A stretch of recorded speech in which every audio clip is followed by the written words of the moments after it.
C'était une réunion importante et nous avons principalement parlé de la mise en œuvre des engagements qui ont été pris à Doha, à Washington, qui doivent amener des progrès, nous l'espérons fortement, vers la paix et la stabilisation à l'est du Congo. Et nous avons dit à Madame la Première ministre que la MONUSCO est prête à jouer tout son rôle en commençant le plus vite possible à soutenir les efforts en vue d'un cessez-le-feu, en commençant par Uvira et ensuite, progressivement, nous l'espérons, vers le reste de la zone affectée par la situation actuelle.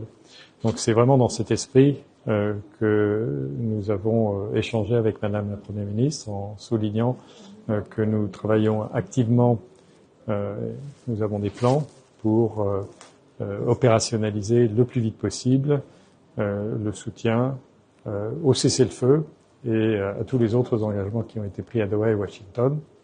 Bien sûr, le respect de ces engagements et notamment le respect du cessez-le-feu. Les progrès dans cette direction dépendent des parties. Donc, il est important que maintenant il y ait un total respect dans ce domaine.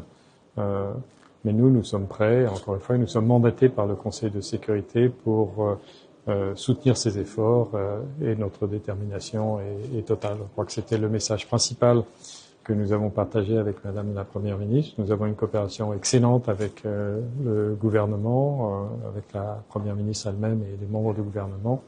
Nous sommes très reconnaissants de cette excellente coopération en étant conscients du travail qui est devant nous pour qu'enfin il y ait des progrès dans la pacification, la stabilisation à l'est du Congo et que les populations puissent enfin respirer et revenir à une vie normale.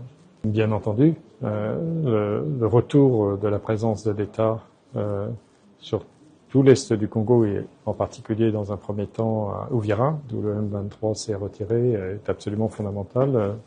Les membres du gouvernement y travaillent, ils nous ont fait part des efforts qui sont faits dans ce domaine.